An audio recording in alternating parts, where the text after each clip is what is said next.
just want to get away? Get some alone time, maybe? Well, Jesus did. Hi, I'm Mac Frazier, pastor of the Washington New Church in Mitchellville, Maryland, and this is part 10 in the series, Let's Read the Gospel of Mark. If you missed the beginning of this series, there's a link to it here and also in the description of this video. Last time we read about Jesus healing Simon and Andrew's mother after he returned from teaching in the local synagogue. Then, that night, the whole city came out to the house, looking for healing from him, as well as for help with evil spirits that had been possessing people. Jesus had become locally famous. At the same time, he also made a point of silencing the evil spirits he was casting out so they couldn't identify him as the Holy One of God. Let's now read what happens the very next morning in Mark, chapter 1, verses 35 through 39. And rising very early in the morning, while it was still dark, he departed and went out to a desolate place. And there he prayed. And Simon and those who were with him searched for him. And they found him and said to him, "Everyone is looking for you."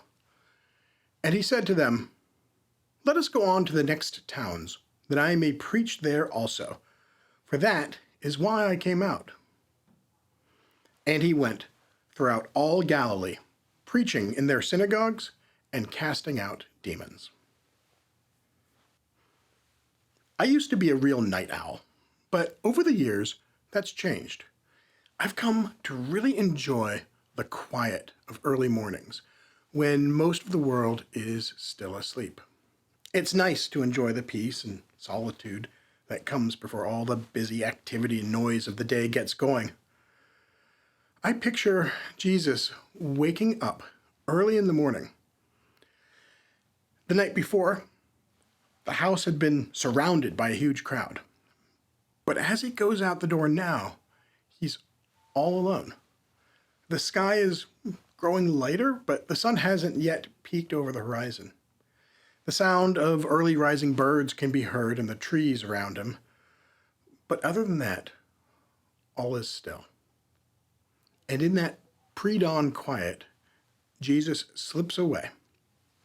He goes to a desolate place, somewhere with no people, no buildings, nothing much going on, to be alone. And what does he do there? He prays. What was he praying about? What was he thinking? It doesn't say. Was he pondering the strange events of the day before? Was he worrying about what would happen next? Was he making plans? Or maybe he was just looking for strength and centering himself because he knew what was in his future. Whatever he was thinking and feeling, this will not be the last time we read of Jesus seeking out solitude. Anyway, then the sun comes up, and eventually the quiet is broken by the sound of people approaching. His disciple, Simon, along with some others, greet him and say, "Hey, everyone's been looking for you." Maybe a new crowd has already started to form, or perhaps it's just his disciples and their families have questions about the events of the day before. And then Jesus says something that might be a clue to what he'd been praying about. It's time to head out to another town, to all the towns.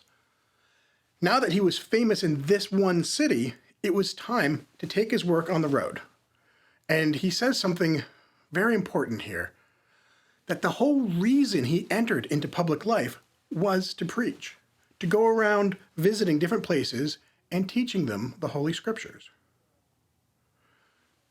So there it is, a direct statement about the purpose of his life. But is that all there was to it? We'll just have to keep reading to find out. For now, though, let's close by saying the Lord's Prayer together. Ready? Our Father, who art in the heavens, hallowed be thy name. Thy kingdom come, thy will be done, as in heaven, so upon the earth. Give us this day our daily bread, and forgive us our debts, as we also forgive our debtors. And lead us not into temptation, but deliver us from evil. For thine is the kingdom, and the power, and the glory, forever. Amen. Thanks for joining me. If you're enjoying this series, tell a friend about it. And have a great day.